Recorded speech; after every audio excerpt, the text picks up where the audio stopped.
우리가 무언가를 많이 하는 것, 그것으로 우리가 평가되기 이전에 우리가 하나님 앞에서 모든 상황 가운데 항상 기뻐하며 쉬지 않고 기도하며 범사에 감사하는 이 실천이 우리가 하나님 앞에서 믿음으로 든든하게 세워져 가게 하고, 또 세상에 있는 사람들에게도 우리가 이렇게 행하면 사람들이 우리를 보고 예수님 믿고 싶어져 가게 됩니다. 우리가 살아있는 전도지예요. 우리가 교회를 다니는데, 영신교회 다니는데 항상 보면은 기뻐하지 않고 항상 화가 나 있고, 일이 있는데 기도했다가 어떨 때는 안 했다가, 또 범사에 감사할 때 어떨 때는 또 감사했다가 어떨 때는 누구 탓했다가, 그럼 누가 우리를 보면서 살아계신 하나님을 볼 수가 있겠습니까? 우리가 살아있는 전도지예요. 그러니까 우리가 믿음 안에서 잘 되면 전도가 자동적으로 되게 되는데, 오늘 그 모든 기준이 오늘 우리가 읽은 말씀처럼 항상 기뻐하고 쉬지 말고 기도하고 범사에 감사하는 이 일에 우리가 모든 기준이 있다 말할 수 있습니다. 물론 이 앞뒤에도 보면은 또 좋은 권면의 말씀들이 많이 많습니다.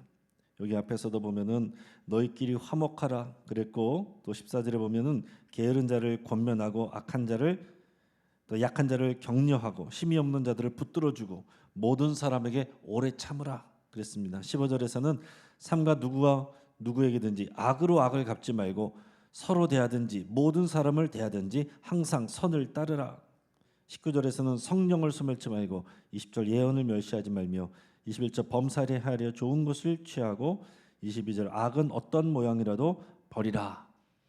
여러분, 이런 모든 내용들을 하나로 묶으면 또 우리가 범사에 감사하라 이 말씀 안에 우리가 다 담을 수 있습니다. 그런 내용들을 여러분 생각하시고 범사에 감사하라 이 말씀에 더 깊은 의미로 여러분께서 받으시면 좋겠어요. 오늘 오후에 설교 제목이 감사의 근육입니다. 여러분, 안 하던 운동을 하면 어때요? 며칠 몸살을 앓습니다. 그럼 처음에는 이 운동 나에게 안 맞는가 봐. 그러면 못해요. 어떤 운동을 하든지 새롭게 하면은요 3일은 아픕니다. 안 쓰던 근육을 쓰기 때문에 3일은 아파요. 그럼 어떻게 하면 됩니까? 계속 하면 돼요. 한 3일 지나면요 안 아파집니다. 그 근육이 익숙해져 있기 때문에, 근육이 생기기 때문에 그런 것입니다. 여러분, 우리가 감사라는 것도 마찬가지예요. 감사도 어쩌다 한 번씩 하려고 그러면은 쑥스럽고 잘 안 됩니다. 이게 자꾸 해야 돼요. 자꾸 해야 되고, 근육이 생기려면 어떻게 됩니까? 우리가 자꾸 반복을 하면서 훈련을 해야 됩니다. 내가 하고 싶을 때 하면 안 됩니다. 누가 시켜서라도 억지로 해야 그게 이제 훈련이 되고, 그래야 근육이 생기고, 그래야 건강해져요. 우리가 근육을 키울 때는요, 우리가 무거운 것도 들고 운동도 하면 몸이 힘듭니다. 그런데 그래야 나중에 피로를 이길 수 있는 힘이 생기고 체력도 생깁니다. 그래서 요즘 강사님들도, 부흥 강사님들도 보면은요, 항상 또 숙소를 정할 때 거기에 헬스장이 있느냐 이거를 물어보는 분들이 꽤 있으시더라고요. 그러니까 그런 분들은 또 집회를 많이 다니기 때문에 체력 관리가 중요해서 자기가 살기 위해서, 이 사역을 감당하기 위해서는 항상 운동을 해야 된다는 거예요. 바쁜 시간을 쪼개서라도 일부러라도 운동을 하는 겁니다. 여러분, 이제 운동하는 사람들을 또 많이 얘기 들어보면은 우리 유산소 운동보다 무산소 운동을 해야 된다. 유산소 운동도 중요하지만 무산소 운동, 근육 운동을 해야 된다는 거죠. 힘을 써서 근육이 생겨야 된다는 거예요. 그래서 여러분, 근육이 있어야 피로가 빨리 사라진다. 근육이 피로를 이기는 힘이 근육에서 나온다는 거예요. 그렇기 때문에 여러분, 젊어서도 운동해야 되지만 나이가 들어가면서는 더더욱 근육 운동을 하셔서, 근육이 있어야 하는 모든 일들을 감당할 수 있는, 또 피로를 이길 수 있는 힘이 여기서 나온다는 거죠. 그러니까 여러분도 근육 운동 하시길 바랍니다. 근데 마찬가지로 감사도 근육을 키우는 것과 같아요. 우리가 어떤 상황이 생겼을 때 감사의 근육이 있으면 그게 나옵니다. 도저히 감사할 수 없을 것 같은 상황에서도 감사할 수 있는 힘은 그것을 훈련했고 수고했고 감사의 근육이 생겼기 때문에 그래요.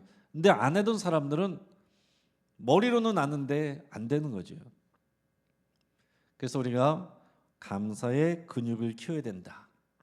감사의 근육을 키워야 된다. 우리 오전에는 감사의 생각, 감사의 감정을 했습니다.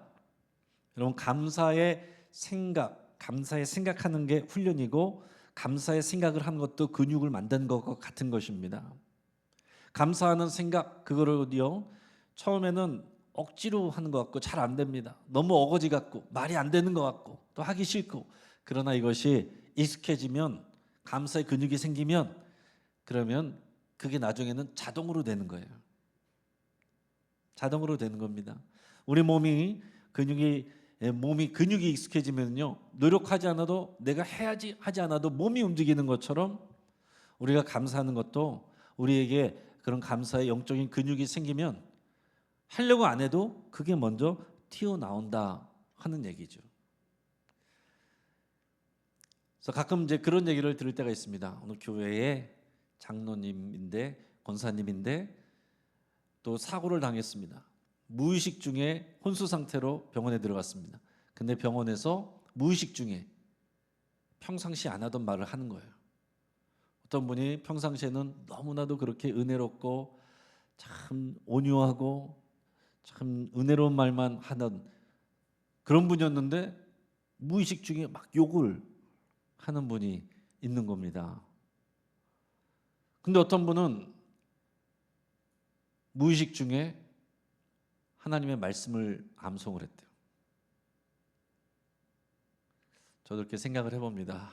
제가 무슨 의식을 잃는 일이 있어서 내가 혼수 상태가 됐을 때 내 입에서 은혜로운 말이 나와야 되는데 막 누구를 막 욕하는 말이 나오거나 누구를 원망하는 말이 나오거나 아니면 세속적인 말이 나오거나, 그게 진짜 우리 안에 있는 거잖아요. 진짜 하나님의 말씀이 나오고 축복하는 말이 나오고 감사의 말이 나오고, 그게 되려면 평상시에 감사의 근육을 키워야 된다 하는 얘기입니다.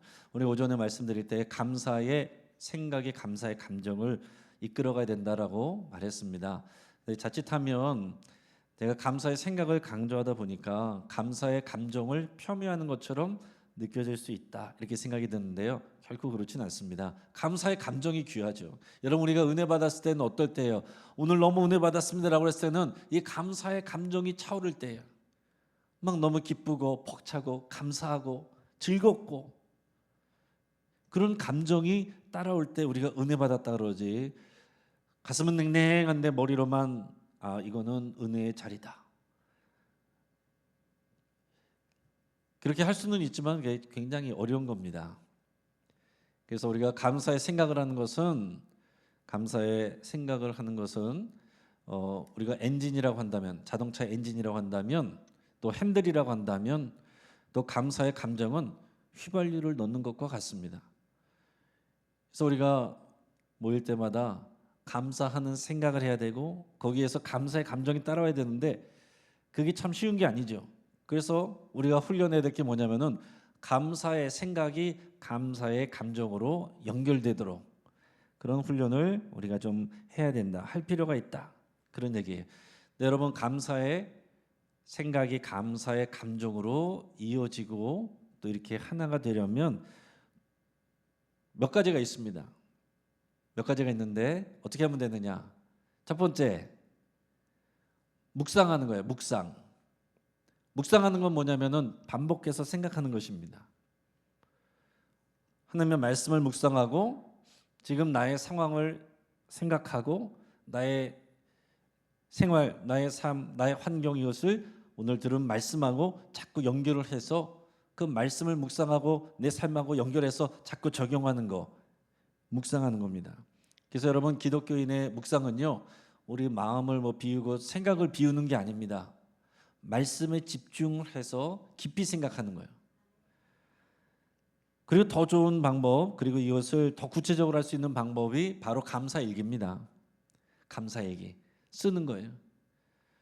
여러분, 오늘 한 달 쓰기 감사 일기를 나눠드렸는데요. 이번 한 달만 여러분 도전해 보시기 바랍니다. 한 달 동안 감사 일기를 써보세요. 거기에는 또 여러 방법으로 이렇게 적용하도록 돼 있고, 또 컬러링해서 막 그림도 그릴 수 있도록 하고, 좋은 글도 들을 수 있고, 연예인의 간증도 있고, 그래서 어떻게든지 우리의 감정의 생각에, 감사의 생각과 생각에 또 감사의 감정이 연결될 수 있도록 다 돼 있어요. 그러니까 여러분 그것을 보면서 감사일기를 쓰면서 또 찬양도 듣고 그림도 그려보고 다른 사람의 이야기도 묵상하고, 그러면서 우리의 생각과 감정이 같이 이렇게 연결되고 같이 갈 수 있도록 도와줍니다. 또 이것을 우리가 일부러 기획해서 만들면 굉장히 어렵지만 월드비전에서 그렇게 잘 만들어진 것을 우리가 또 여러분들에게 우리 같이 나눌 수 있는 것 좋은 일이죠. 또 감사일기 나눠드린 것 한번 시도해 보시고, 또 우리 주주클럽 가정예배 순서지에는 항상 그게 있잖아요. 받은 감사 나누기, 베푼 감사 나누기. 여러분 그래서 말씀을 잘 못 나눠도 받은 감사, 베푼 감사만 여러분 많이 나눠도요, 우리 삶이 또 깊어집니다. 감사의 생각이 깊어지고 감사의 감정이 고양이 됩니다. 또 다른 사람들이 하는 것을 들으면 우리가 그런 것들을 또 들으면서 또 우리가 도전을 받는 거예요. 또 우리가 그런 감사의 생각과 감정이 이어지게 하는 것은 뭐냐면 찬양입니다. 찬양은 능력이 있습니다. 찬양을 통해서 우리가 우리의 영혼이 움직이고 우리의 또 감성이 같이 이렇게 연결이 돼요. 그 다음에 또 뭐 있겠습니까? 기도. 우리 기도를 할 때 하나님 이것 주십시오, 이거 해주십시오. 그거는 일부분이에요. 그거는 일부분입니다. 그거는 일부분이고, 여러분 우리가 어린이들한테도 가르치는 5가지 손가락 기도를 어떻게 가르쳐요? 처음에 우리도 한번 해볼까요? 들어 올려보세요. 처음에 하나님 아버지 감사합니다, 죄송합니다, 도와주세요, 예수님의 이름으로 기도합니다. 아이들한테 보통 이렇게 가르치거든요. 자, 하나님 아버지께 마지막으로는 예수님의 이름으로 기도하는데 처음에 뭐라 그럽니까? 감사합니다. 한마디 하고 넘어가지 마시고 이 감사의 말들을 점점 많이 하는 거예요. 뭐가 감사한지. 더 나아가서 이 감사의 말에 찬양, 하나님 이렇게 하시니 하나님 대단하십니다, 멋있습니다, 하나님을 높여드리고 하나님의 선하심과 그 인자하심에 제가 하나님을 찬양합니다, 경배합니다. 하나님이 나에게 얼마나 좋으신 분이신지 그런 걸 자꾸 고백하는 거예요. 그 감사합니다, 그 안에는 하나님을 칭찬하고 하나님께 사랑을 고백하고. 그러니까 여러분 기도는 우리 필요한 것을 구하는 게 기도가 아닙니다. 하나님과의 깊은 나눔과 교제가 기도예요. 그러니까 여러분들의 기도를 잘 생각해 보시고, 내가 뭐 달라는 것만 잔뜩 있으면은 아직은 그 수준이에요. 어릴 때는 부모님만 보면 이것 달라 저것 달라 다 그러잖아요. 그러나 커지면은 부모님께 달라는 것도 있고 내가 부모님을 위해서 주는 것도 있습니다. 더 성숙해지면 어떻게 됩니까? 내가 부모님을 위해서 내가 뭘 해드릴까? 자꾸 이런 생각을 하죠. 우리 기도도 그렇게 자라가는 거거든요.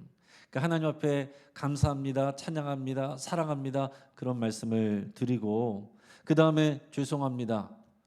하나님 내 삶 속에서 하나님의 뜻대로 해야 되는데 이러지 못했습니다. 내가 뭔가 간절히 기도했는데 사실 기도하면서 생각해 보니 내가 욕심이 많았네요.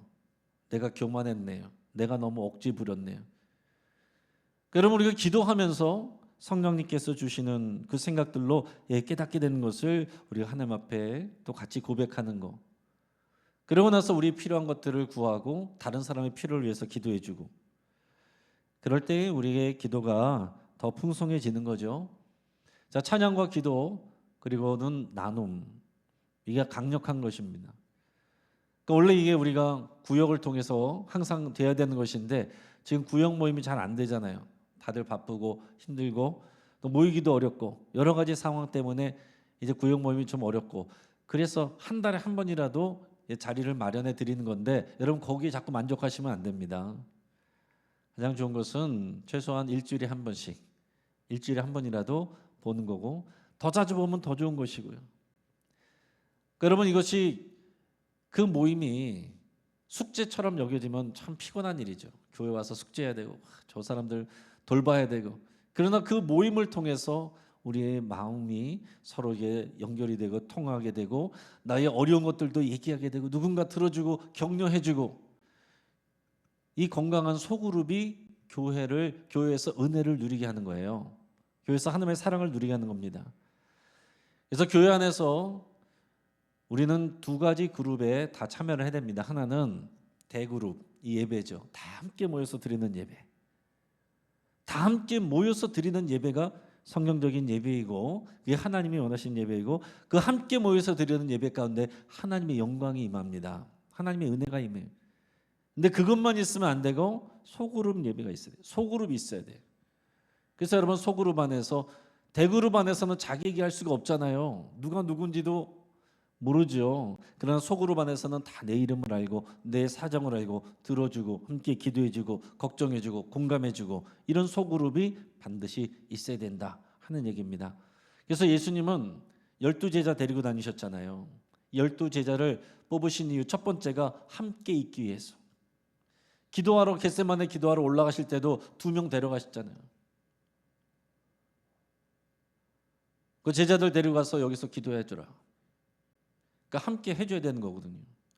그러니까 여러분들이 신앙생활이 또 깊어지고 또 감사의 생각과 감정이 깊어지려면 여러분이 이것을 함께 나누는 감사일기를 쓰시고 그 얘기들을 함께 나누는 소그룹이 있으면 좋습니다.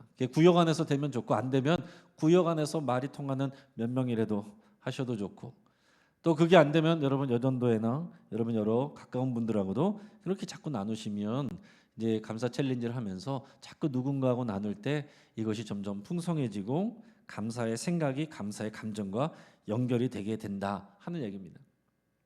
여러분, 우리가 지금까지 모두 환영한 데이 우리가 할 때마다 최근에 봤던 영상이 있었습니다. 오늘은 다른 영상을 봤지만 최근에 봤던 영상의 주제가 뭐였냐면 감사의 프레임이에요. 따라하겠습니다. 감사의 프레임. 그러니까 모든 일을 감사의 프레임으로 보자, 그런 얘기거든요. 감사의 프레임으로 보면 감사함이 보인다는 얘기인데, 그 본다는 얘기가 다른 말로 하면 감사의 틀로 생각하라, 이렇게 말할 수가 있습니다. 자, 똑같이 우리도 그렇죠. 물이 반 있으면은 어떤 사람 물이 반밖에 없네, 그렇게 생각하면 기분 나빠집니다. 불안해집니다. 물이 반이나 남았네, 그렇게 생각하면 소망이 있습니다. 긍정적이 되는 거죠. 아직도 30분이나 더 가야 한다니, 그러면 짜증나고 하기 싫습니다. 그런데 이제 거의 다 와가, 똑같은 위치인데 그렇게 하면 그 생각에 따라오는 감정이 다른 거죠. 또 캄캄한 밤에 칠흑같이 어두운데 아무것도 안 보여, 그렇게 말하는 것하고 그 어두운 밤중에 보니까 별이 아름답게 빛나네, 그게 감사의 생각이고 감사의 프레임이에요. 자, 누군가 청소를 하는데 이걸 언제 다 치운담? 그러나 감사의 프레임으로 보면 어떻게 됩니까? 나는 지구의 한 모퉁이를 깨끗하게 하고 있다고, 귀한 일을 하고 있다고. 그러면 주방에서 일을 하셔도 내가 여기서 돈 받고 하는 것도 아니고 식모도 아니고 내가 무슨 영화를 보려고 여기서 이러고 있는가, 빠져나가지도 못하고, 이렇게 생각하는 것하고 하나님이 내게 주신 그 은혜로 이 교회를 하나님 나라를 위하여서 이렇게 쓰임받을 수 있으니 얼마나 감사한가, 이 생각하고는 전혀 다르다는 얘기입니다. 그래서 우리가 어떤 프레임을 갖느냐, 이것은 어떤 생각의 틀을 갖느냐 하는 것이고, 우리는 어떤 생각의 틀을 가져야 돼요? 감사의 틀. 범사에 감사는 감사의 틀. 여러분, 이것을 작정을 하시는 거예요.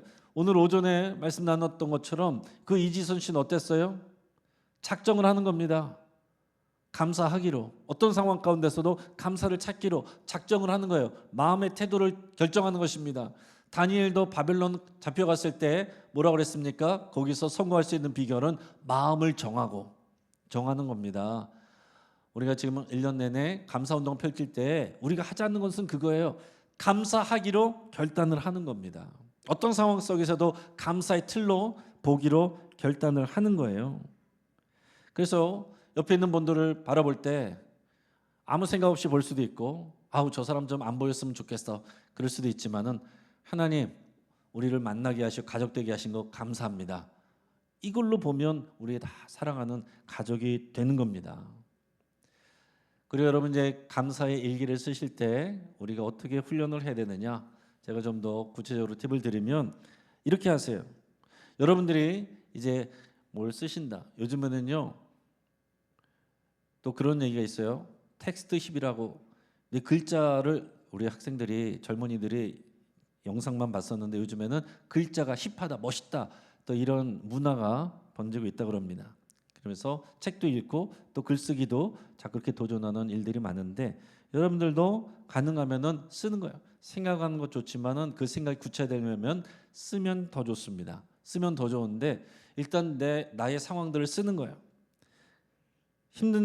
힘들거나 어려운거나 다 쓰는 겁니다. 그리고 그 뒤에다가 무조건 감사합니다를 쓰는 거예요. 근데 그 사이를 좀 띄워놓으세요. 그리고 나서 묵상하고 기도하면서 그 중간에 이유를 생각을 해서 쓰는 겁니다. 자, 예를 들어서 이런 거예요. 요즘 너무 바빠요. 그래서 힘이 듭니다. 그래서 이렇게 쓰는 겁니다. 나는 요즘 너무 바쁩니다. 끝에다가 감사합니다 일단 쓰는 거예요. 나는 스스로 이게 설득이 안 되죠. 바빠 죽겠는데 뭐가 감사해. 근데 우리가 기도하면서 생각을 하는 거죠. 말씀을 통해서 생각하는 거죠. 바쁘지만 내가 이렇게 일할 수 있는 환경 주시고 건강 주셔서 그래서 감사합니다, 그렇게 써 놓는 거예요. 지금 너무 힘들어요. 지금 힘들다고 씁니다. 나 너무 힘듭니다. 그러나 뒤에다가 의식적으로 씁니다. 감사합니다. 그리고 가운데다가 뭐라고 쓸 것인가 생각을 하는 거예요. 힘들지만 그래서 기도할 수 있게 돼서 그래서 감사합니다, 이렇게 쓰는 거예요. 오늘 실패했습니다. 도전했는데 실패했어요. 너무 속상하고 화가 나고 교회 가기도 싫어요. 쓰는 겁니다. 앉아서 오늘 실패했습니다. 뒤에다 쓰는 거예요. 감사합니다. 그리고 가운데를 묵상하고 생각하는 거예요. 그 답을 내가 스스로 찾아내는 거죠. 실패했습니다. 그러나 다시 도전할 수 있어서 감사합니다. 실패했습니다. 그러나 내가 가능성이 있다는 것을 발견해서 감사합니다. 여러 가지 내가 쓸 수 있는 것들이 있겠죠. 아프고 쓰러졌습니다. 감사합니다. 중간에 뭐라고 쓰면 되겠어요? 그래도 생명을 이어주셔서 감사합니다. 여러분, 아까 이지선 씨의 간증은 그런 거잖아요. 손가락 마디를 다 잘랐어요. 너무 슬프고 고통스럽고 이 상황을 외면하고 싶은데, 그러나 엄지손가락으로 내 단추를 낄 수 있어서 감사합니다. 온몸을 씻을 수가 없어요. 그러나 내 발은 씻을 수 있어서 감사합니다. 이런 것이 믿음 없는 사람이 보면은 너무 억지스러워 보일 수 있어요. 그러나 이것이 우리의 생각의 틀 속에 우리를 훈련하고 연단해서 우리가 감사의 근육을 키워가는 그런 과정이 되는 겁니다. 이것을 부지런히 해야 돼요. 예수님이 말씀해 주신 팔복선언도 보시면 다 이런 역설입니다. 다 8가지 복을 선언하셨는데 다 내용을 보면은 어려운 상황들이에요. 자, 예를 들어서 심령이 가난한 자는 복이 있나니 천국이 그들의 것이며. 곰곰이 생각해 보십시오. 이 가난한 사람들이에요. 누가복음에는 그냥 가난한 사람이라고 되어 있습니다.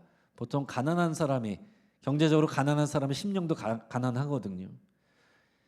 근데 가난합니다. 그러니까 내 심령도 가난해져요. 근데 그 사람의 복이 있대요. 그래서 이렇게 고백하게 되는 겁니다. 가난합니다. 그래서 감사합니다. 내 마음이 가난해지고 그래서 내가 하나님을 의지하게 되고 그래서 하나님의 나라를 누릴 수 있게 돼서 감사합니다. 이게 예수님이 가르쳐 주신 팔복의 선언이에요. 자, 애통하는 자는 복이 있나니 그들이 위로를 받을 것이요. 이것도 이렇게 쓸 수 있습니다. 오늘 너무 속상하고 슬픈 일이 있었습니다. 애통하는 일이 있었습니다. 그런데 감사합니다. 내용은 중간에 애통한 마음으로 하나님 앞에 나아가니 하나님이 나를 위로해 주셨습니다.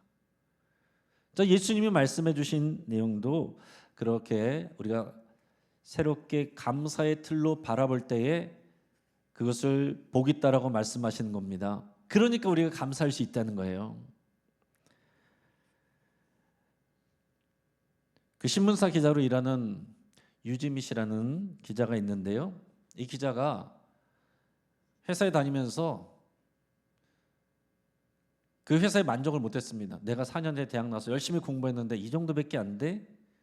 별로 이렇게 이름 없는 회사였거든요. 근데 그 신문사가 뭐였냐면 감사 나눔 신문사라고 해서 누가 이제 감사에 대한 내용만 전문적으로 만드는 그런 신문사였어요. 근데 만족이 안 되는 거예요. 그래가지고 항상 일하기 싫어가지고 은행 간다고 그러고선 밖으로 돌고 그랬습니다. 그러다가 거기서 본인도 마음을 새롭게 먹고 또 조언을 받아서 뭐를 실천하기로 했냐면은 거기서 하는 건 뭐냐면 이거라고 하더라고요. 백감사. 감사를 100가지를 쓰는 거예요. 우리는 10가지 이것도 많을 것 같아가지고 뭐 한두 가지라도 이렇게 제가 이렇게 줄여서 얘기하는데 100가지 감사. 그 이분이 100가지를 맨날 쓰기 시작했대요. 100가지를.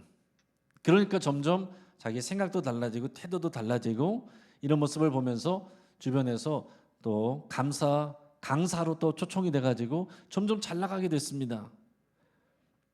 자, 그런데 이분이 그렇게 감사 전문가처럼 강사가 됐는데 해결이 안 되는 부분이 있었어요. 그게 누구냐면 자기 엄마. 다른 사람들한테는 나 감사 그러는데 엄마하고 사이가 안 좋아요. 엄마하고 정이 없습니다. 하루는 그래도 어떻게든 엄마하고 관계를 개선해 보려고 문자를 썼대요. 뭐라고 썼냐면 엄마, 오늘은 감사의 향이 물씬 풍기는 날입니다. 이렇게 마음을 먹고 또 낯간지럽지만 문자를 엄마한테 딱 보냈더니 엄마가 이렇게 딱 보내줬대요. 향은 무슨 구린내만 난다. 에이, 그러면 그렇지. 그 나중에 엄마 그 전화번호 이렇게 열어보니까 자기 이름이 싸가지로 돼 있더래. 싸가지. 그리고 또 상처받고 아이고 나 안 해. 엄마랑은 안 돼. 그러고 했는데 또 옆에서 누군가가 권면을 해줬습니다. 당신이 100가지 감사 그렇게 하는데 엄마에 대해서만 100가지 감사 써보시오. 하기 싫었는데 그렇게 하기로 순종하기로 하고서 퇴근하고서 집에 가서 엄마에 대해서 100가지 감사를 쓰기를 시작했습니다. 그러기 시작했는데 끝나니까 새벽이나 됐대요. 처음에 20, 30가지는 누구라도 쓸 수 있는 보통 엄마에 대해서 쓸 수 있는 것들을 다 썼습니다. 그러고 나니까 더 이상 쓸 말이 없는 거예요. 그러면서 막 고민을 하다가 또 하나씩 적어가는데 그 과정을 통해서 그의 마음이 또 위로가 되고 못 보던 것이 보이고 엄마가 나에게 이렇게 잘못한 것만 아니고 내가 잘못한 것도 있고 엄마가 나에게 해주신 것이 많구나 이런 것을 깨닫게 되었다 이런 고백을 했습니다. 근데 그 중에서 제가 20가지만 그 엄마에 대해서 뭐라고 썼는지 앞으로 여러분들이 감사일기를 쓰실 때 참고하시라고 또 이렇게 말씀을 드리는 거예요. 그래서 오늘 하루 있었던 일에 대해서 감사일기를 쓸 수도 있지만 누군가에 대해서 여러분 주변의 가족이나 누군가에 대해서 감사일기를 쓸 수도 있어요. 자, 이렇게 썼습니다. 첫째, 1번 엄마 손을 잡고 처음 무용학원에 가던 날을 기억합니다. 그 뒤로 나는 음악에 맞춰 내 몸을 움직인다는 게 얼마나 행복한 일인지 깨닫게 되었습니다. 감사합니다. 2번 엄마는 바빠서 도시락을 만들어주는 대신 자주 사다 주시곤 했습니다. 바쁘신 와중에도 직접 찾아와 도시락을 건네주신 고마움은 모르고 투정만 부렸습니다. 그 시절 그것이 엄마의 최선이었다는 것을 이제와 내가 일을 하며 깨닫습니다. 감사합니다. 3번 학창 시절 술에 취해 들어온 나를 꾸짖던 엄마에게 속이 상해 마셨다며 내 진심을 이야기하자 엄마는 매를 거두시고 미안하다고 하셨지요. 감사합니다. 4번 가슴 시리도록 외롭다는 엄마의 말이 아직도 뇌리에 박혀 있습니다. 숱한 밤 홀로 외로움과 싸우셨을 엄마 감사합니다. 5번 늘 교육의 중요성에 대해 이야기하셨던 엄마 덕분에 어려운 집안 형편에도 4년제 대학을 졸업할 수 있었습니다. 감사합니다. 6번 이제 우리에게 줄 것은 기도밖에 없다며 우리를 위해 기도해 주시는 엄마 감사합니다. 7번 어린아이 둘을 데리고 혼자 속 썩으시며 모든 고통을 혼자 감내하신 숭고한 희생에 감사합니다. 8번 자식을 위해 여자로서의 사랑과 삶을 포기하셨던 엄마 감사합니다. 9번 어느 누구 앞에서도 버리지 않았던 자존심을 우리를 위해 버리셨던 엄마 감사합니다. 10번 그럼에도 끝까지 우리를 놓지 않으셨던 엄마의 사랑 감사합니다. 11번 귀신 가면을 쓰고 우리를 놀라게 한 엄마의 유쾌함 감사합니다. 12번 엄마가 아끼던 반지를 내게 선물해 주셔서 감사합니다. 13번 지금껏 크리스마스 선물 받은 것 중에 엄마에게 받은 곰인형이 가장 기억에 남습니다. 감사합니다. 14번 엄마가 지어주신 밥이 그립습니다. 사랑으로 지어주신 밥 감사합니다. 15번 치열하게 암세포와 싸워주신 엄마 감사합니다. 16번 그보다 더 외롭고 고독한 투병 생활을 견뎌주신 엄마 감사합니다. 17번 한껏 마른 엄마의 모습을 보며 애타는 어미의 심정을 깨닫게 해주셔서 감사합니다. 18번 밝은 엄마의 목소리를 들으면 기분이 좋습니다. 감사합니다. 엄마가 살아 숨쉬는 것, 함께 걸을 수 있는 것, 음식을 먹고 말을 할 수 있다는 것 모두 감사합니다. 마지막 20번 싸가지 없는 딸년이지만 엄마 딸이라 감사합니다. 또 이외에도 이제 100가지를 채워서 쓴 거예요. 쉽지가 않았습니다. 막 몸부림을 치면서 썼습니다. 그리고 그것을 엄마에게 보여주고 읽어줬을 때 두 사람은 눈물을 흘리며 같이 껴안고 또 이렇게 한참을 또 위로하고 또 격려하게 되었습니다. 그 이후로 나중에 엄마의 폰을 확인해 보니까 자신의 이름이 싸가지에서 퍼스트 레이디로 바뀌어 있더래요. 그래서 그 글의 제목이 싸가지에서 퍼스트 레이디로 이렇게 되어 있었습니다. 그것은 감사를 썼던 이 훈련 때문에 됐다는 얘기입니다. 사랑하는 여러분 참 좋은 일이죠. 여러분들께서 참 힘들고 어려울 때 여러분의 가족들과 또 마음에 안 들 때 또 교회 안에 있는 성도님들하고도 속상할 때 감사일기를 쓰실 때 추상적으로 쓰지 마시고 구체적으로 생각하면서 써보시기 바랍니다. 쉽게 될 수도 있지만 쉽게 안 될 때 몸부림치면서 기도하면서 써보는 거예요. 성령님이 인도하시고 어느 순간 나를 위로하시고 나를 만지시고 치유하시고 나를 든든하게 강하게 만들어 가실 겁니다. 그렇게 우리가 감사의 근육을 키워가시기를 주의 이름으로 축복합니다. 같이 한번 기도하겠습니다.